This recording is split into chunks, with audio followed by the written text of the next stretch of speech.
अभी भी वक्त है, वक्त यूं बेकार न कर, खींच ले कमान पर तीर और वार कर, ज्यादा से ज्यादा निशाना चूक जाएगा मेरे दोस्त। जीतना है अगर तो कोशिशें बार बार कर, कोशिशें बार बार कर। प्यारे दोस्तों, मैं बाबूराम पटेल आप सबका अपने यूट्यूब चैनल बायोलॉजी जोन में आज एक बार फिर से स्वागत करता हूं। तो दोस्त, आज का जो हमारा प्रैक्टिस सेट होने वाला है बहुत ही इंपॉर्टेंट टॉपिक पर होने वाला है। आज का टॉपिक है कोशिकीय श्वसन, सेलुलर रिस्पायरेशन। तो चलिए फटाक से देख लिया जाए। आज का पहला प्रश्न क्या कह रहा है मेरे दोस्त? कह रहा है ग्लाइकोलिसिस का अंतिम उत्पाद है। ग्लाइकोलिसिस का अंतिम उत्पाद क्या है? कह रहा है एथिल अल्कोहल के पायरुविक अम्ल है कि CO2 है कि ग्लूकोज है। तो दोस्त, ये प्रश्न बहुत बार आया है। ठीक है, the end product of glycolysis is ethyl alcohol, pyruvic acid, CO2, glucose. तो इसका राइट आंसर क्या होगा? फटाक से बता दीजिए। बहुत ज्यादा इंपॉर्टेंट है मेरे दोस्त, यह क्वेश्चन बहुत ज्यादा इंपॉर्टेंट है। ठीक है, तो इसका राइट आंसर क्या है? इसका राइट आंसर है B is the right answer, pyruvic अम्ल। ठीक है, पायरुविक अम्ल इसका राइट आंसर है। अगर इसके बारे में हम बात करें, देखिए तो इस क्रिया में कुल 10 रासायनिक अभिक्रियाएं क्रमबद्ध रूप से होती हैं। किसमें? ग्लाइकोलिसिस में। ठीक है, इसमें ग्लूकोज के एक अणु के ऑक्सीकरण से पायरुविक अम्ल के 2 अणु बनते हैं। ठीक है, ग्लूकोज के एक अणु के ऑक्सीकरण से पायरुविक अम्ल के कितने? 2 अणु बनते हैं। और पायरुविक अम्ल ग्लाइकोलिसिस का अंतिम उत्पाद होता है। और ग्लाइकोलिसिस को इम्बडेन मेयर हॉफ पाथवे भी कहते हैं। EMP इम्बडेन मेयर हॉफ पाथवे भी कहते हैं, या EMP चक्र कहते हैं, EMP चक्र भी कहते हैं। यह नाम इनके खोजकर्ता इम्बडेन मेयर हॉफ तथा पार्नस के नाम पर रखा गया है। ठीक है, चलिए क्वेश्चन नंबर 2 की तरफ बढ़ते हैं। क्वेश्चन नंबर 2 क्या कह रहा है मेरे दोस्त, उसको भी देख लेते हैं। कह रहा है पायरुविक अम्ल अंतिम उत्पाद है। देखिए, घुमा दिया थोड़ा सा प्रश्न को, क्या किया है? घुमा दिया है। ठीक है, कि पायरुविक अम्ल किसका अंतिम उत्पाद है? कह रहा है pyruvic acid is end product of किसका? कह रहा है TCA का है कि EMP पाथवे का है, फर्मेंटेशन है कि ETS का? तो आप जान रहे हैं बिल्कुल, अभी मैंने बताया कि EMP पाथवे का, इम्बडेन मेयर हॉफ पाथवे। ठीक है, तो इस B is the right answer. ठीक है, चलिए क्वेश्चन नंबर हम 3 की तरफ बढ़ते हैं। क्वेश्चन नंबर 3 क्या कह रहा है उसको भी देख लेते हैं। कह रहा है इम्बडेन मेयर हॉफ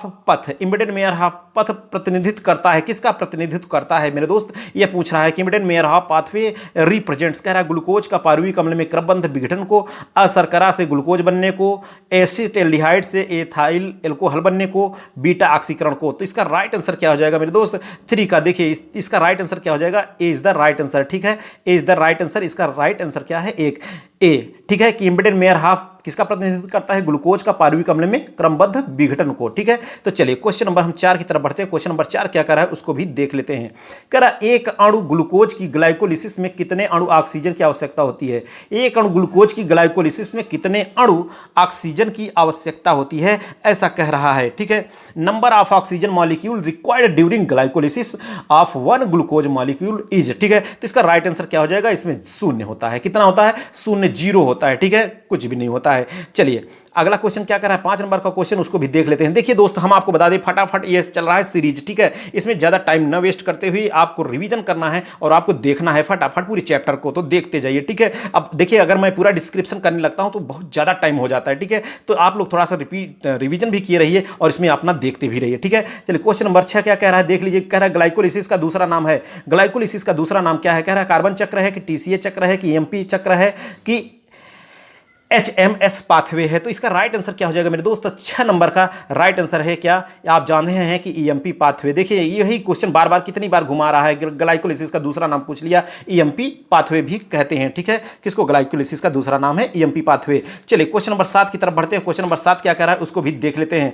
कह रहा है श्वसन की कड़ी अभिक्रिया में होता है। Link reaction in respiration involves. ठीक है, श्वसन की कड़ी अभिक्रिया में क्या होता है? कह रहा है पायरुविक अम्ल का बनना होता है कि एसिटिल कोएंजाइम A का बनना होता है, सक्सीसिलिक अम्ल का बनना होता है, आइसोसाइट्रिक अम्ल का बनना होता है। फॉर्मेशन ऑफ पायरुविक अम्ल, formation of acetyl coenzyme, formation of succinic acid, formation of isocitric acid. तो 7 नंबर का राइट आंसर क्या हो जाएगा मेरे दोस्त? इसका राइट आंसर है B. B is the right answer. ठीक है, फॉर्मेशन ऑफ एसिटिल कोएंजाइम। ठीक है, एसिटिल कोएंजाइम A का बनना। ठीक है, तो B is the right answer. देखिए कैसे, देखिए हम आपको बता दें, जो सेलुलर रिस्पायरेशन होता है इसके दौरान, इसके सेलुलर रिस्पायरेशन के दौरान क्या होता है? ग्लाइकोलिसिस के अंत में पायरुविक अम्ल का निर्माण होता है। किसका? पायरुविक अम्ल का निर्माण होता है। और यह जो पायरुविक अम्ल होता है माइटोकॉन्ड्रिया में जब प्रवेश करता है, माइटोकॉन्ड्रिया में प्रवेश करता है पायरुविक अम्ल PA, पायरुविक एसिड, तथा वहां पर इसका ऑक्सीकरण होता है जिससे एसिटिल कोएंजाइम का निर्माण होता है। किसका? एसिटिल कोएंजाइम का निर्माण हो जाता है, जो कि क्रेब्स चक्र में प्रवेश कर जाता है। और यह एसिटिल कोएंजाइम A का बनना एक लिंक अभिक्रिया कहलाती है, ठीक है दोस्त, जो कि ग्लाइकोलिसिस को क्रेब्स चक्र से जोड़ती है, ठीक है, ग्लाइकोलिसिस को क्रेब्स चक्र क्या करती है, जोड़ती है। तो इसका राइट आंसर क्या है, बी। चलिए क्वेश्चन नंबर हम 8 की तरफ बढ़ते हैं। क्वेश्चन नंबर 8 क्या कह रहा है उसको भी देख लेते हैं। कह रहा है पौधों में श्वसन क्रिया के दौरान ग्लूकोज का पूर्ण ऑक्सीकरण, पौधों में श्वसन क्रिया के दौरान ग्लूकोज का पूर्ण ऑक्सीकरण के दौरान पूर्ण ऑक्सीकरण और कार्बन डाइऑक्साइड एवं जल का बनना निम्न क्रियाओं के द्वारा होता है। In the process of respiration in plants, complete oxidation of glucose into carbon dioxide and water takes place through following processes। कह रहा है ग्लाइकोलिसिस है, क्रेब्स चक्र है, इलेक्ट्रॉन ट्रांसपोर्ट सिस्टम है कि उपयुक्त सभी। तो इसका राइट आंसर क्या हो जाएगा, फटाक से बताइए भाई, बहुत जल्दी जल्दी से आज हम कराने वाले हैं, ठीक है। चलिए इसका राइट आंसर क्या होगा, बिल्कुल बताइए। इसका राइट आंसर है all of the above, D is the right answer, ठीक है, कि पौधों में श्वसन क्रिया के दौरान ग्लूकोज का पूर्ण ऑक्सीकरण और कार्बन डाइऑक्साइड एवं जल का बनना किन अभिक्रियाओं द्वारा होता है, ग्लाइकोलिसिस, क्रेब्स चक्र और इलेक्ट्रॉन ट्रांसपोर्ट सिस्टम, ठीक है। तो 8 का जो राइट आंसर है क्या है, D number is the right answer, ठीक है। चलिए अगला क्वेश्चन क्या कह रहा है उसको भी हम लोग देखते हैं। देखिए कह रहा है कि वसा के संश्लेषण में सम्मिलित होता है, वसा के संश्लेषण में क्या सम्मिलित होता है, कह रहा है फैटी एसिड का बनना, ग्लिसरॉल का बनना, फैटी एसिड एवं ग्लिसरॉल का संघनन, उपरयुक्त सभी। Synthesis of fat include synthesis of fatty acid, synthesis of glycerol, condensation of fatty acid and glycerol, all of the above. तो इसका राइट आंसर क्या हो जाएगा मेरे दोस्त, इसका राइट आंसर है D, all of the above, ठीक है, ऑल ऑफ द अबव। वसा के संश्लेषण में सम्मिलित होता है क्या क्या, फैटी एसिड का बनना भी सम्मिलित होता है, ग्लिसरॉल का बनना भी, फैटी एसिड और ग्लिसरॉल का संघनन भी सम्मिलित होता है। तो डी इसका राइट आंसर है, ठीक है। चलिए आगे बढ़ते हैं, क्वेश्चन नंबर हम 10 की तरफ बढ़ते हैं। क्वेश्चन नंबर 10 क्या कह रहा है, देखिए कह रहा है निम्नलिखित में से किसके पूर्ण ऑक्सीकरण से आरक्यू मान 4 संभावित है। लो भैया ये क्वेश्चन ये भी बहुत इंपॉर्टेंट है, बहुत इंपॉर्टेंट है यह क्वेश्चन, ठीक है। निम्नलिखित में से किसके पूर्ण ऑक्सीकरण से आरक्यू मान 4 संभावित है, आरक्यू बराबर कितना हो जाए 4, ठीक है, ऐसा कह रहा है। कह रहा है ग्लूकोज की, मैलिक एसिड की, ऑक्जेलिक एसिड की, टार्टरिक एसिड। तो इसका राइट आंसर क्या हो जाएगा मेरे दोस्त, इसका राइट आंसर फटाक से आप लोग कमेंट में बता ही दीजिए कि इसका राइट आंसर क्या हो जाएगा। चलिए मैं तो बता ही देता हूं, इसका राइट आंसर है सी, ऑक्जेलिक एसिड, ठीक है। ऑक्जेलिक एसिड है कि आरक्यू का मान 4 संभावित है, किसके पूर्ण ऑक्सीकरण से, ऑक्जेलिक एसिड के, ठीक है। कैसे हम बताते हैं आपको कि श्वसन क्रिया में मुक्त हुई CO2 गैस, श्वसन क्रिया में मुक्त हुई कौन सी गैस, CO2 गैस, तथा अवशोषित O2 गैस, अवशोषित O2 गैस, CO2/O2 आप समझिए, ठीक है। मतलब हमने कहा श्वसन क्रिया में मुक्त हुई CO2 गैस तथा अवशोषित O2 गैस के आयतनों के अनुपात को श्वसन गुणांक कहते हैं। इसी के आयतनों के अनुपात को क्या कहते हैं, श्वसन गुणांक, RQ, ठीक है, RQ कहते हैं, रिस्पायरेटरी क्वेटेंट कहते हैं। इसे निम्नलिखित सूत्र द्वारा प्रदर्शित किया जाता है, किस सूत्र द्वारा, कि RQ बराबर आप क्या लिखेंगे, RQ बराबर मुक्त CO2 का आयतन, मुक्त CO2 का आयतन अपान अवशोषित O2 का आयतन, ठीक है। तो इसका राइट आंसर क्या हो गया भाई, ऑक्जेलिक एसिड। अब देखिए कैसे ऑक्जेलिक एसिड हो गया, हम आपको बताते हैं। कार्बोहाइड्रेट का RQ का मान 1 होता है, कार्बोहाइड्रेट का RQ का मान कितना होता है, 1 होता है, समझ रहे हैं। और वसा अथवा प्रोटीन का जो RQ का मान होता है सदैव 1 से कम होता है, ठीक है, प्रोटीन का 1 से कम होता है। मैलिक एसिड अगर हम कहें, बात करें कार्बनिक अम्ल का RQ सर्वदा 1 से अधिक होता है, समझ रहे हैं। जब तक यहाँ ऑक्जेलिक एसिड जो होता है उसका 4 भी होता है, समझ रहे हैं। अनाक्सिक श्वसन में RQ का मान अनंत होता है। तो चलिए क्वेश्चन नंबर हम आगे बढ़ते हैं। क्वेश्चन नंबर हमारा 11 क्या कह रहा है उसको भी देख लेते हैं। क्वेश्चन नंबर 11 देखिए, अब आपको बता दें सबसे पहली बात कि क्वेश्चन कह रहा है कि मैलिक अम्ल के लिए श्वसन गुणांक RQ का मान होता है।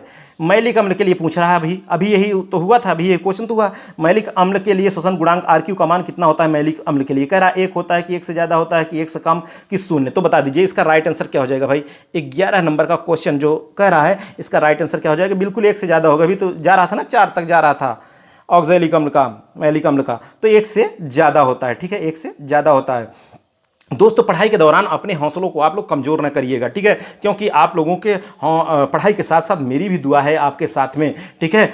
क्या दुआ हम आपको बता देते हैं, 2 लाइन आपके लिए, आप लोगों के लिए हम कहना चाहेंगे मेरे दोस्त कि दुआ है कि कामयाबी के हर शिखर पर आपका नाम होगा, कि दुआ है कि कामयाबी के हर शिखर पर आपका नाम होगा, आपके हर कदम पर दुनिया का सलाम होगा। हिम्मत से मुश्किलों का सामना करना आए मेरे दोस्त, हिम्मत से मुश्किलों का सामना करना आए मेरे दोस्त। हमारी दुआ है कि वक्त भी एक दिन आपका गुलाम होगा, अब वक्त भी एक दिन आपका गुलाम होगा। प्यारे दोस्त आप लोग बिल्कुल अडिग रहना, अडिग होकर के आप पढ़ाई करना, बिल्कुल यही कि सिलेक्शन आपका ही होगा।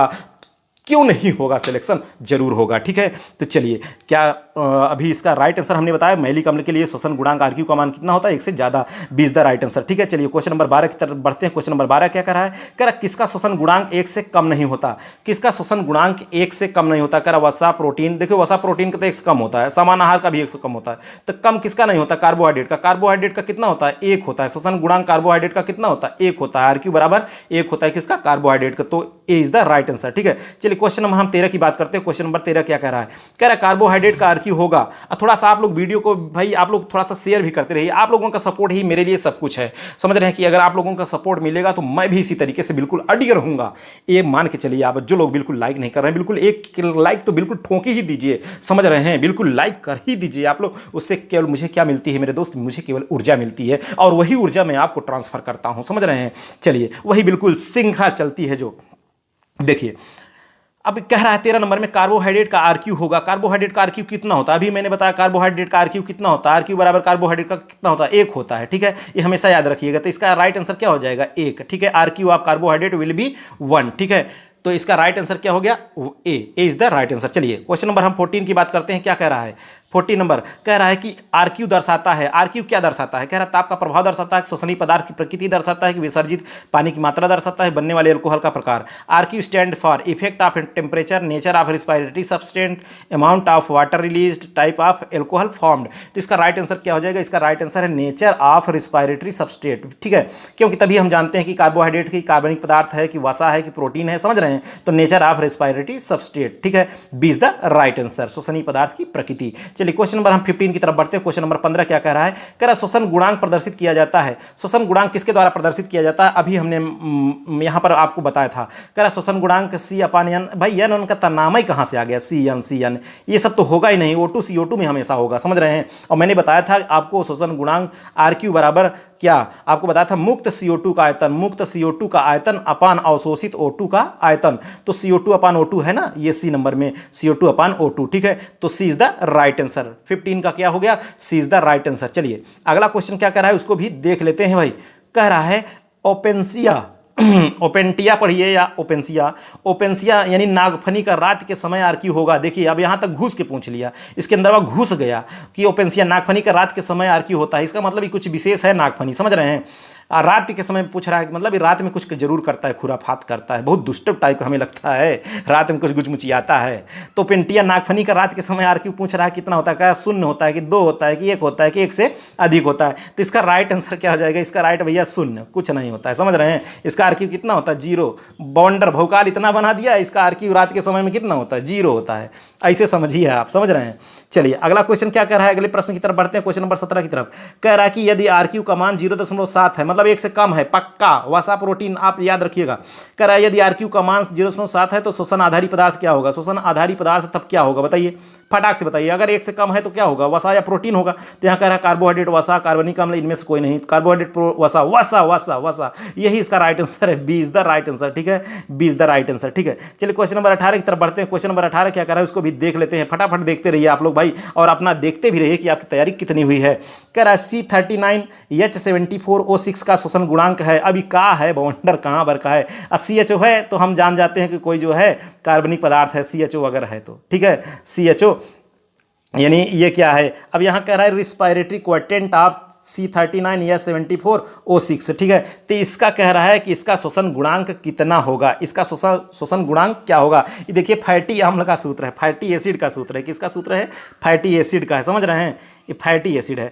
तो हम आपको बता दें इसका श्वसन गुणांक 1 से कम होता है। अगर फैटी एसिड है, अम्ल है, तो उसका श्वसन, अगर फैट वेट आ गया ना, वसी अम्ल, तो इसका सदैव 1 से कम होगा। तो यहाँ ऑप्शन क्या दिख रहा है? पहले में 0.75 दिख रहा है, इसमें 1, इसमें सब में ज़्यादा है, ए में कम है। तो इसका राइट आंसर क्या हो जाएगा? ए इज द राइट आंसर। ठीक है, A is the right answer. चलिए क्वेश्चन नंबर 19 की तरफ बढ़ते हैं। क्वेश्चन नंबर 19 क्या कह रहा है? कह रहा है metabolic water is a by product of, metabolic water is a by product of the process of. ठीक है, कि उपापचयी जल किस क्रिया का उप उत्पाद है? उपापचयी जल किस क्रिया का उप उत्पाद है? कह डाइजेशन का, एक्सक्रीशन का, मसल एक्टिविटी, टिश्यू रिस्पायरेशन? बता दीजिए, ये आप लोग बताइए, कमेंट करिए, फटाक से कमेंट करिए आप लोग, बताइए। टीजीटी पीजीटी दोनों में आया है। इसका राइट आंसर की होगा चला, इसका राइट आंसर की होगा भाई, बता दीजिए इसका राइट आंसर क्या होगा? इसका राइट आंसर चलिए बिल्कुल बिल्कुल यही होना चाहिए और इसी तरीके से आपकी तैयारी चलती रहनी चाहिए, ठीक है। तो इसका राइट आंसर है बिल्कुल D. D is the right answer, tissue respiration, ठीक है, टिश्यू रिस्पायरेशन। और आप लोग कल संडे है यानी रविवार है, कल 1 बजे आप लोग लाइव जुड़ें, आपकी जो समस्या होगी लाइव समाधान होगा बिल्कुल। केवल और केवल कल की जो बातें होती हैं केवल कमेंट और आपके प्रश्नों के जवाब से संबंधित होते हैं। तो 1 बजे जरूर जुड़िए आप लोग, कल भी जुड़िए आप, ठीक है, 1 बजे। चलिए क्वेश्चन नंबर 19 का राइट आंसर क्या हो गया भाई? डी। चलिए क्वेश्चन नंबर 20 की बात करते हैं। क्वेश्चन नंबर 20 कह रहा है निम्नलिखित में से कौन ग्लाइकोलिसिस और क्रेब्स चक्र के बीच की कड़ी है? निम्नलिखित में से कौन ग्लाइकोलिसिस और क्रेब्स चक्र के बीच की कड़ी है? कह रहा है यहाँ पर फास्फोइनाल पायरुविक एसिड, फास्फोइनाल पायरुविक एसिड, कह रहा है फ्यूमेरिक अम्ल, सिट्रिक अम्ल, एस्टिल कोएंजाइम ए, ठीक है। तो इसका राइट आंसर क्या हो जाएगा? 20 का राइट आंसर क्या हो जाएगा? बिल्कुल फटाक से बता दीजिए, इसका राइट आंसर है क्या भाई? एस्टिल कोएंजाइम ए, ठीक है। Which one of the following makes link between glycolysis and Krebs cycle? क्या है? Acetyl coenzyme A is the right answer. D is the right answer. इसका सही उत्तर क्या है? डी है मेरे दोस्त, ठीक है। चलिए देखिए, हम आपको बता दें ग्लाइकोलिसिस की क्रिया जो है साइटोप्लाज्म में संपन्न होती है। कहाँ संपन्न होती है? साइटोप्लाज्म में होती है, ठीक है। जिसके फलस्वरूप ग्लूकोज के प्रत्येक अणु से पारुविक अम्ल के 2 अणु उत्पन्न होते हैं और यह पारुविक अम्ल माइटोकांड्रिया में प्रवेश करता है, जहां पर NAD+ और कोएंजाइम ए संयुक्त होकर पारुविक अम्ल का ऑक्सीकी कार्बन डाइऑक्साइड वियोजन होता है, समझ रहे हैं, जिसके परिणाम स्वरूप एस्टिल कोएंजाइम का निर्माण होता है। चलिए क्वेश्चन नंबर हम 21 की तरफ बढ़ते हैं। क्वेश्चन नंबर 21 पहले बढ़ने से पहले ही मैं आपके लिए 2 शब्द ये कहना चाहूँगा कि आप हमेशा, मैंने कहा है कि आप घबराना मत मेरे दोस्त की बहुत जल्द परीक्षा आ गई है, इससे आप घबरा जाएं, बिल्कुल नहीं घबराइए, डट के आप मुकाबला करिए, बिल्कुल जीत आपकी ही होगी। देखिए आप मुश्किल नहीं समझिएगा, इसके लिए मैं 2 शब्द ये कहना चाहूँगा कि मुश्किलों से भाग जाना आसान होता है, मुश्किलों से भाग जाना आसान होता है, हर पहलू जिंदगी का इम्तहान होता है। डरने वालों को मिलता नहीं कुछ जिंदगी में मेरे दोस्त, डरने वालों को मिलता नहीं कुछ भी जिंदगी में, और लड़ने वालों को कदमों में सारा जहान होता है, सारा जहान होता है मेरे दोस्त। इसी तरीके से आप बिल्कुल अडिग रहना, डटे रहना, परीक्षा के लिए सिलेक्शन श्योर होगा, आपका ही होगा। चलिए क्वेश्चन नंबर 21 की बात करते हैं। कह रहा पारुविक अम्ल सिट्रिक अम्ल चक्र में ऑक्जेलोएस्टिक अम्ल के संयोग से पहले परिवर्तित हो जाता है। पारुविक अम्ल कौन? पारुविक अम्ल सिट्रिक अम्ल चक्र में, सिट्रिक अम्ल चक्र में ऑक्जेलोएस्टिक अम्ल के संयोग से पहले परिवर्तित हो जाता है। कह रहा है लैक्टिक अम्ल में कि एसिटोएस्टिक अम्ल में, कि सिस एकोटिनिक अम्ल में, एस्टिल कोएंजाइम में, ठीक है। तो किस में परिवर्तित हो जाता है? इसका राइट आंसर क्या होगा मेरे दोस्त? इसका राइट आंसर है एस्टिल कोएंजाइम में परिवर्तित हो जाता है, ठीक है। D is the right answer. इसका सही उत्तर क्या हो गया मेरे दोस्त? इसका सही उत्तर है डी। चलिए अगला प्रश्न देखते हैं कि अगला प्रश्न क्या कह रहा है। 22 नंबर का क्वेश्चन कह रहा है क्रेब्स चक्र में ऑक्जेलोएस्टिक अम्ल के संयोग के पूर्व पारुविक अम्ल बनता है। क्रेब्स चक्र में ऑक्जेलोएस्टिक अम्ल OAA, ठीक है, के संयोग के पूर्व पारुविक अम्ल बनता है। कह रहा है लैक्टिक अम्ल, एसिटोएस्टिक अम्ल, सिस एकोटिनिक अम्ल, एस्टिल कोएंजाइम, ठीक है, एस्टिल कोएंजाइम। तो बता दीजिए भैया इसका राइट आंसर क्या हो जाएगा भाई? इसका राइट आंसर क्या हो जाएगा? फटाक से बता दीजिए, ठीक है। 22 नंबर का राइट आंसर हो जाएगा वही acetyl coenzyme. D is the right answer, ठीक है। चलिए क्वेश्चन नंबर 23 की बात करते हैं। 23 में क्या कह रहा है? 23 में कह रहा है कि एक ईस्ट कोशिका में एक ग्लूकोज अणु कुल कितने एटीपी उत्पन्न करता है? एक ईस्ट कोशिका में एक ग्लूकोज अणु कुल कितने एटीपी उत्पन्न करता है? 4 एटीपी, 36 एटीपी, 2 एटीपी, इनमें से कोई नहीं। In yeast cell 1 glucose molecule produces a net ATP, 4 ATP, 36 ATP, 2 ATP, none of these. तो इसका राइट आंसर क्या हो जाएगा? फटाक से बता दीजिए इसका राइट आंसर क्या हो जाएगा? इसका राइट आंसर है मेरे दोस्त, हम आपको बता दें इसका राइट आंसर है 2। बिल्कुल यही होना चाहिए, 2 ही है, ठीक है, 2 एटीपी। क्योंकि आप जानते हैं कि ईस्ट कोशिका में अनाक्सी श्वसन द्वारा ग्लूकोज का अपूर्ण विघटन होता है, ठीक है। ईस्ट कोशिका में अनाक्सी श्वसन द्वारा ग्लूकोज का अपूर्ण विघटन होता है, इनकम्प्लीट ऑक्सीडेशन होता है और CO2 गैस, एथिल अल्कोहल तथा ऊर्जा के रूप में एटीपी के 2 अणु उत्पन्न होते हैं, ठीक है। आप रिएक्शन भी पढ़े होंगे क्या कि ग्लूकोज से ethyl alcohol plus CO2 plus ATP बनता है, ठीक है। तो इसका राइट आंसर क्या हो गया? सी। चलिए क्वेश्चन नंबर 24 की बात करते हैं। 24 नंबर क्या कह रहा है? कह रहा है निम्नलिखित में से कौन सा माइटोकांड्रिया के अंदर होता है? माइटोकांड्रिया के अंदर कौन होता है? कह रहा है ग्लाइकोलिसिस होता है कि ग्लाइकोजिनोलिसिस होता है कि ट्राइकार्बोक्सिलिक एसिड चक्र होता है कि ऊतकों का ऊतक लयन होता है, ठीक है। Which of the following occurs in mitochondria? Glycolysis, glycogenolysis, tricarboxylic acid cycle, histolysis of tissue. तो इसका राइट आंसर क्या हो जाएगा मेरे दोस्त? इसका राइट आंसर है सी। सी इज द राइट आंसर, ठीक है, try carboxylic acid cycle, TCA cycle, ठीक है, कौन सा टीसीए साइकिल होता है, 24 नंबर का राइट आंसर हो गया। क्योंकि आप जानते हैं ट्राई कार्बोक्सिलिक एसिड चक्र को क्रेब्स चक्र कहते हैं। क्या कहते हैं मेरे दोस्त? क्रेब्स चक्र कहते हैं। यह क्रिया माइटोकॉन्ड्रिया के कहाँ होती है? मैट्रिक्स में होती है, ठीक है। तो चलिए क्वेश्चन नंबर 25 की तरफ बढ़ते हैं। क्वेश्चन नंबर 25 क्या कह रहा है, देखिए कह रहा है क्रेब्स चक्र में एक एस्टर कोएंजाइम ए से कुल कितने एटीपी बन सकते हैं। बहुत इंपॉर्टेंट, बहुत इंपॉर्टेंट। क्रेब्स चक्र में, किस चक्र में? क्रेब्स चक्र में एक एस्टर कोएंजाइम से कुल कितने एटीपी बन सकते हैं? कह रहा है 15, 36, 12, इनमें से कोई नहीं। How many ATP can be formed from one ester coenzyme in Krebs cycle? 15, 36, 12, none of these. तो इसका राइट आंसर क्या हो जाएगा भाई? इसका राइट आंसर है 12। सी इज द राइट आंसर, ठीक है, सी इज द राइट आंसर। देखिए क्रेब्स चक्र को टीसीए चक्र भी कहते हैं। यह क्रिया माइटोकॉन्ड्रिया के मैट्रिक्स में होती है। इस क्रिया में एस्टिल कोएंजाइम एक का चक्रीय रूप में ऑक्सीकरण होता है, जिसके फलस्वरूप एक एस्टिल कोएंजाइम से 12 एटीपी का निर्माण हो जाता है, ठीक है। चलिए अगला क्वेश्चन क्या कह रहा है, 26 नंबर का क्वेश्चन क्या कह रहा है, इसको भी देख लेते हैं। 26 नंबर का कह रहा है कि ऑक्सीशोषण क्रिया के प्रदर्शन में यूनली ऑक्सीशोषण क्रिया के प्रदर्शन में यूनली में रखे KOH का कार्य है। कह रहा आने वाली वायु से CO2 को अवशोषित करना, ऑक्सीजन अवशोषित करना, नमी अवशोषित करना, धूल कणों से वायु को शुद्ध करना, ठीक है। The function of KOH contained in the YouTube in demonstration of aerobic respiration is, ठीक है। तो इसका राइट आंसर क्या हो जाएगा मेरे दोस्त? इसका राइट आंसर है to absorb CO2 from the incoming air, ठीक है। आने वाली वायु से CO2 को अवशोषित करना इज द राइट आंसर। चलिए क्वेश्चन नंबर हम 27 की बात करते हैं। क्वेश्चन नंबर 27 क्या कह रहा है? 27 की बात करते हैं। कह रहा है C2 चक्र क्या है? लो भैया C3 खूब नाम सुने हैं, C4 खूब नाम सुने हैं, समझ रहे हैं। C2 चक्र क्या है? अब आगे C2 चक्र क्या है? कह रहा है ग्लाइकोलेट चक्र है, केल्विन चक्र है, क्रेब्स चक्र है, टीसीए चक्र है। तो इसका देखिए अभी केल्विन चक्र नाम ही सुन रहे हैं, टीसीए सुन ही रहे हैं, क्रेब्स चक्र सुन ही रहे हैं, ग्लाइकोलेट साइकिल कहाँ सुने हैं? ग्लाइकोलेट तो सुने नहीं। तो इसका राइट आंसर क्या होगा बताइए, फटाक से बताइए। जी यही होना चाहिए। और इनमें से देखिए क्या कमेंट, बहुत बढ़िया, बहुत बढ़िया, ठीक है, इसी तरीके से होना चाहिए। ए वाह, ये क्या बात है। A is the right answer, glycolate cycle. C2 चक्र क्या है? ग्लाइकोलेट चक्र है, क्योंकि C2 चक्र को प्रकाश श्वसन चक्र, ठीक है। C2 चक्र को देखिए, सुनिए आपको बता दें कितने नाम हैं, फोटो रिस्पिरेशन साइकिल, अथवा ग्लाइकोलेट मेटाबोलिज्म साइकिल, अथवा फोटोसिंथेटिक कार्बन भी कहते हैं। 3 नाम हैं, photo respiration cycle, glycolate metabolic cycle, ठीक है, अब फोटोसिंथेटिक कार्बन ऑक्सीडेशन साइकिल भी कहते हैं। इस प्रक्रिया में O2 का उपयोग होता है तथा CO2 का निष्कासन होता है, समझ रहे हैं। चलिए इसका राइट आंसर क्या हो गया? ए। चलिए 28 की तरफ बढ़ते हैं। कह रहा PCR पॉलीमरेज चेन रिएक्शन चक्र को निम्न नाम से जाना जाता है। PCR चक्र को किस नाम से जाना जाता है? कह रहा C2 चक्र, C3 चक्र, क्रेब्स चक्र, EMP पाथवे। बताइए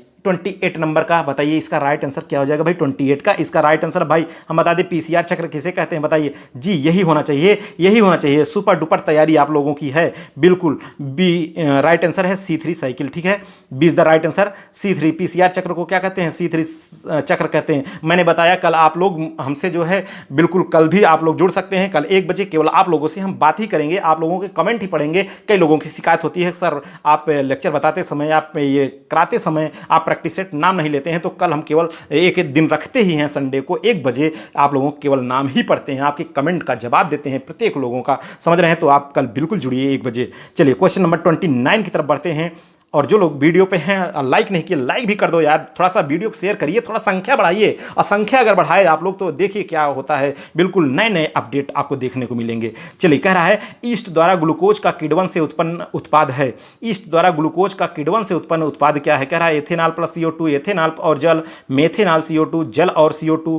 what are product when glucose is fermentated by yeast, ठीक है, इथेनॉल एंड CO2। तो भैया हम आपको बता दें ज़्यादा घूमने उड़ने की जरूरत नहीं है, एथेनॉल CO2 ही बनता है, समझ रहे हैं। ईस्ट द्वारा ग्लूकोज का जब किण्वन होता है तो क्या बनता है? एथेनॉल प्लस CO2 बनता है। तो ए इज द राइट आंसर, ठीक है। चलिए क्वेश्चन नंबर 30 की तरफ चलते हैं। क्वेश्चन नंबर 30 क्या कह रहा है उसको भी देख लेते हैं। 30 नंबर का क्वेश्चन कह रहा है अप्रकाशिक श्वसन शब्द प्रयुक्त होता है। अप्रकाशिक श्वसन शब्द प्रयुक्त होता है किसके लिए? अप्रकाशिक श्वसन शब्द किसके लिए प्रयुक्त होता है? कह रहा है प्रकाश श्वसन की ग्लाइकोलेट पथ, सामान्य श्वसन, कि कोई नहीं। बताइए, term dark respiration is used for photo respiration, glycolate pathway, normal respiration, none of these. तो इसका राइट आंसर क्या हो जाएगा मेरे दोस्त? इसका राइट आंसर है नॉर्मल रिस्पिरेशन। ठीक है, सी इज द राइट आंसर, सामान्य श्वसन। अप्रकाशिक श्वसन शब्द प्रयुक्त होता है किसके लिए? सामान्य श्वसन के लिए। ठीक है, तो इसका राइट आंसर क्या हो गया मेरे दोस्त? सी इज द राइट आंसर। चलिए क्वेश्चन नंबर 31 क्या कर रहा है उसको भी देख लेते हैं। और 31 चलने से पहले आप सबसे पहले अपने हौसलों को कम नहीं करिएगा मेरे दोस्त, क्योंकि मैं आपके लिए दो शब्द कहना चाहूँगा कि कुछ लोग जीने का बहाना ढूंढते हैं। कुछ लोग, देखिए मैं क्यों कह रहा हूँ, क्योंकि कुछ लोग केवल भीड़ बढ़ाते हैं, केवल वो नाम करते हैं, मतलब काम कम करते हैं, हल्ला ज़्यादा करते हैं। अब परीक्षा में शामिल होना है, पूरी रिश्तेदारी में फैला देंगे, अरे भाई मेरी परीक्षा आ गई, ये करना है वो करना है। अब इतना ढिढोरा काहे पीटते हो मेरे भैया? जिसको जो करना है चुपके से करता है। अपने इरादों को कभी ना बताइए, नहीं तो बहुत सारे लोग आपके खिलाफ होने लगते हैं। तो इसलिए चुपके से निकल लीजिए, अपना जो काम है वही करिए। इसके लिए दो शब्द मैं यही कहना चाहूँगा कि कुछ लोग जीने का बहाना ढूंढते हैं, कुछ लोग जीने का बहाना ढूंढते हैं, कुछ कड़कती बिजली में भी आशियाना ढूंढते हैं। सीखना है तो, अरे सीखना है तो उड़ते हुए उन परिंदों से सीखो जो कूड़े के ढेर में से भी दाना ढूंढ लेते हैं, कूड़े के ढेर में से भी दाना ढूंढ लेते हैं। तो प्यारे दोस्तों, बस इसी तरीके से आपको भी सारे क्वेश्चनों को ढूंढ निकालना है कि कौन क्वेश्चन आपके एग्जाम में आने वाले हैं। उन 125 क्वेश्चनों को आपको ढूंढ निकालना है। समझ रहे हैं? जो बचे हुए दिन हैं, रात दिन मेहनत कर दीजिए। चलिए क्वेश्चन नंबर क्या कह रहा है? 31 नंबर इसको देखते हैं। कह रहा है श्वसन होता है। श्वसन क्या होता है? कह रहा है केवल रंगीन कोशिकाओं में ही होता है, केवल हरी कोशिकाओं में होता है, केवल कायिक कोशिकाओं में, सभी कोशिकाओं में। तो बता दीजिए श्वसन कहाँ होता है? Respiration occurs in colourless cell only, green cell only, somatic cell only, all the cells. ठीक है, तो इसका राइट आंसर क्या हो जाएगा? इसका राइट आंसर है डी, ऑल द सेल्स में। ठीक है, colourless cells only, green cells only, somatic cells only, all the cells. तो इसका राइट आंसर क्या हो गया मेरे दोस्त? इसका राइट आंसर है बिल्कुल D is the right answer. ठीक है, चलिए अगला क्वेश्चन देखते हैं। अगला प्रश्न क्या है? अगले प्रश्न की तरफ बढ़ते हैं। कह रहा है इलेक्ट्रॉन ट्रांसपोर्ट चेन के द्वारा एक क्रेब्स चक्र में पानी के अणु मुक्त होते हैं। इलेक्ट्रॉन ट्रांसपोर्ट चेन के द्वारा एक क्रेब्स चक्र में पानी के अणु मुक्त होते हैं। कह रहा है 4 3 1 2। कितने मुक्त होते हैं? The number of water molecule evolve in one Krebs चक्र cycle through electron transport chain is. ठीक है, 4 3 1 2। ठीक है, 4 3 1 2। तो इसका राइट आंसर क्या हो जाएगा? बिल्कुल फटाक से बताइए। जी जी बिल्कुल यही होना चाहिए। इसका राइट आंसर जो है सी। और मुझे उम्मीद है कि आप लोगों में से बहुत लोगों का सिलेक्शन होगा, क्योंकि आप लोगों को मैं देख रहा हूं बहुत तगड़ी तैयारी इनमें से चल रही है, कुछ लोगों की बहुत तगड़ी। समझ रहे हैं? चलिए अगला क्वेश्चन क्या कर रहा है मेरे दोस्त? अगले क्वेश्चन की तरफ हम बढ़ लेते हैं। क्वेश्चन नंबर 33 की तरफ चलते हैं। कह रहा है ईटीएस में साइटोक्रोम का सही क्रम है। ईटीएस में साइटोक्रोम का सही क्रम है। कह रहा है C1 C B A A3A B C1A। क्या है? साइटोक्रोम है भाई, ये सब क्या है? What is the correct sequence of cytochrome in ETS? Cytochrome कह रहा है C1 C B A3A। तो देखिए हम आपको बता दें इसका राइट आंसर क्या हो जाएगा? क्या हो जाएगा बताइए? जी जी जी जी यही होगा, यही इसका राइट आंसर है C, B cytochrome B, cytochrome C1, cytochrome C, cytochrome A, cytochrome A3। ठीक है, तो C is the right answer. इसका राइट आंसर क्या है? C है। क्योंकि मैं आपको बता दूं इलेक्ट्रॉन परिवहन तंत्र में साइटोक्रोम A का सही क्रम जो होता है साइटोक्रोम B, फिर cytochrome C1, cytochrome C, cytochrome A और साइटोक्रोम A3 होता है। ठीक है, चलिए क्वेश्चन नंबर 34 की तरफ बढ़ते हैं। 34 क्या कह रहा है? कह रहा है सबसे छोटा साइटोक्रोम अर्थात 100 अमीनो अम्ल हैं। ठीक है, सबसे छोटा साइटोक्रोम कौन है? A cytochrome A, cytochrome 3, cytochrome B, cytochrome C। ठीक है, बता दीजिए फटाक से बताइए इसका राइट आंसर क्या हो जाएगा भाई? अब जल्दी से जल्दी चलते हैं हम लोग। इसका राइट आंसर क्या हो जाएगा? बता दीजिए इसको फट से बताइए। ठीक है, आगे हम फट से चलें, खट से। इसका राइट आंसर जी बिल्कुल 34 नंबर। इसका राइट आंसर क्या हो जाएगा? जी बिल्कुल डी ही होगा, साइटोक्रोम C। ठीक है, cytochrome C is the right answer. देखिए साइटोक्रोम C एक हीम प्रोटीन होता है, हीम प्रोटीन, और यह माइटोकॉन्ड्रिया की भीतरी झिल्ली से जुड़ा रहता है। इसमें लगभग 100 एमिनो अम्ल की श्रृंखला पाई जाती है। समझ रहे हैं? किसने? 100 अमीनो अम्ल की श्रृंखला पाई जाती है, माइटोकॉन्ड्रिया की भीतरी झिल्ली से जुड़ा होता है। चलिए क्वेश्चन नंबर हम 35 की तरफ चलते हैं। क्वेश्चन नंबर 35 क्या कह रहा है? कह रहा है प्रकाश श्वसन किसका विशेष लक्षण है? प्रकाश श्वसन किसका विशेष लक्षण है? कह रहा है C4 पौधों का है कि कैम पौधा है कि अधिकांश द्विबीजपत्री कि इनमें से कोई नहीं। ठीक है, photo respiration is the characteristic of C4 plant, CAM plant, most of dicot, none of these. कई लोग तो कैम प्लांट का वही लिखने लगे हैं भैया। समझ रहे हैं? अकल वाले लेक्चर में भी देख रहे थे, यही चीज़ है। तो भाई इसका आप थोड़ा सा आप लोग भी मेहनत करिए, ढूंढिए, पूरा हम तो बता ही रहे हैं, समझ रहे हैं। चलिए क्वेश्चन नंबर 35 का इसका राइट आंसर क्या है? मोस्ट ऑफ डाइकॉट, ठीक है, अधिकांश द्विबीजपत्री का विशेष लक्षण है प्रकाश शोषण, ठीक है। चलिए अगला क्वेश्चन क्या कह रहा है, अगले प्रश्न पर हम बढ़ लेते हैं कि अगला प्रश्न क्या कह रहा है मेरे दोस्त, ठीक है। कह रहा है निम्नलिखित में से कौन सा एंजाइम फ्रक्टोज 6 फास्फेट से किससे फ्रक्टोज 6 फास्फेट से फ्रक्टोज 1,6 डाइफास्फेट में परिवर्तन में शामिल होता है। मतलब फ्रक्टोज 6 फास्फेट से 1,6 डाइफास्फेट अगर बदल रहा है तो उसमें कौन एंजाइम शामिल होता है? कह रहा है एल्डोलेज। देखिए कितना गहराई से पूछ लिया भाई, ये चक्र थोड़े जटिल होते हैं, कितना गहराई से पूछ लिया, इसको आप ध्यान रखना पड़ेगा। एंजाइम भी पूछ रहा है, फास्फोहेक्साकाइनेज, क्षारी फास्फेटेज की फास्फोहेक्सो आइसोमेरेज। तो इसका राइट आंसर क्या हो जाएगा? 36 का इसका राइट आंसर क्या होगा बताइए? इसका राइट आंसर क्या होगा? जी बिल्कुल बी ही इसका सही उत्तर है, फास्फोहेक्सोकाइनेज। फास्फोहेक्सोकाइनेज इज द राइट आंसर, ठीक है, फास्फोहेक्सोकाइनेज इसका राइट आंसर है बी। चलिए अगला 37 नंबर का क्वेश्चन क्या कर रहा है, उसको भी देख लेते हैं, फटाफट देखते हैं। कह रहा है इलेक्ट्रॉन ट्रांसपोर्ट सिस्टम में अपचयित कोएंजाइम का पुनः उत्पादन किस प्रकार होता है? ठीक है, in the electron transport system the reduced coenzyme are regenerated by, ठीक है, कह रहा है loss of hydrogens, loss of electrons, addition of oxygen, none of the above. Hydrogen के ह्रास के कारण, इलेक्ट्रॉन के ह्रास के कारण, ऑक्सीजन जुड़ने से, उपयुक्त में से कोई नहीं, ठीक है। तो इसका राइट आंसर क्या होगा? इसका राइट आंसर है ए, हाइड्रोजन के ह्रास के कारण, loss of hydrogen, A is the right answer. चलिए क्वेश्चन नंबर हम 38 की तरफ बढ़ते हैं। क्वेश्चन नंबर 38, ठीक है, 38 क्या कह रहा है? कह रहा है वसा का कार्बोहाइड्रेट में रूपांतरण कहा जाता है? वसा का कार्बोहाइड्रेट में रूपांतरण क्या कहा जाता है? कह रहा है conversion of fat to carbohydrate स्टर्मोइड। वसा जब कार्बोहाइड्रेट में बदलती है तो क्या कह रहा है? कह रहा है हेक्सो मोनोफास्फेट सट कहेंगे कि ग्लाइकोलेट चक्र कहेंगे कि ग्लाइऑक्सीलेट चक्र कहेंगे कि ग्लिसरॉल चक्र कहेंगे? क्या कहेंगे भाई? ठीक है, इसका राइट आंसर क्या हो जाएगा? फटाक से बताइए, इसका राइट आंसर क्या हो जाएगा? ग्लाइकोलेट साइकिल कहते हैं। क्या कहते हैं? ग्लाइकोलेट साइकिल कहते हैं। सी इज द राइट आंसर, ठीक है, 38 नंबर का सी इज द राइट आंसर, ठीक है।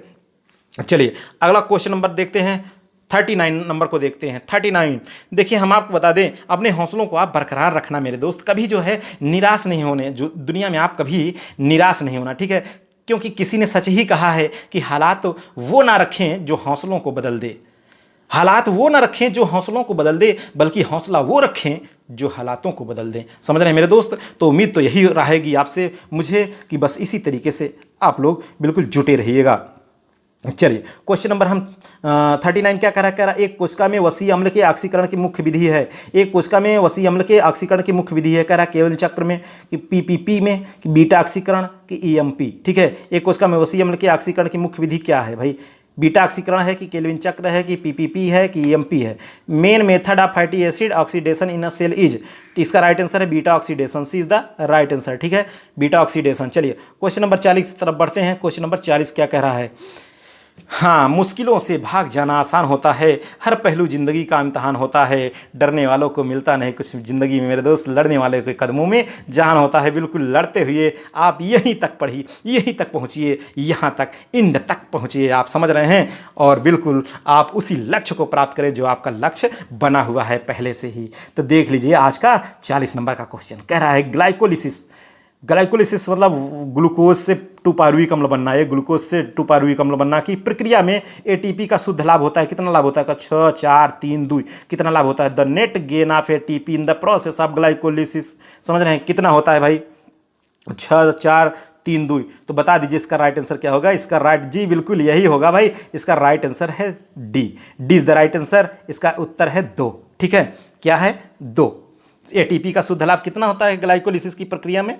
2, ठीक है, क्योंकि हम आपको बता दें ग्लाइकोलिसिस की क्रिया कोशिका द्रव में संपन्न होती है और इस दौरान ग्लूकोज के प्रत्येक अणु से पारुविक अम्ल के 2 अणु बनते हैं। इसकी पूर्व अभिक्रिया में 2 एटीपी अणुओं का शुद्ध लाभ होता है और ग्लूकोज से संचित ऊर्जा इन एटीपी के अणुओं में संचित हो जाती है, ठीक है। तो दोस्त बिल्कुल जो लोग लाइक नहीं किए, अंत में आप लोग थोड़ा सा लाइक भी कर दीजिए यार, और एक दमदार कमेंट करिए, फिर देखिए मजा कितना आता है, ठीक है। दमदार कमेंट के साथ अंत करते हैं। चलिए आज की वीडियो में बस यहीं तक, फिर मिलेंगे नेक्स्ट क्लास के साथ। Okay, thank you.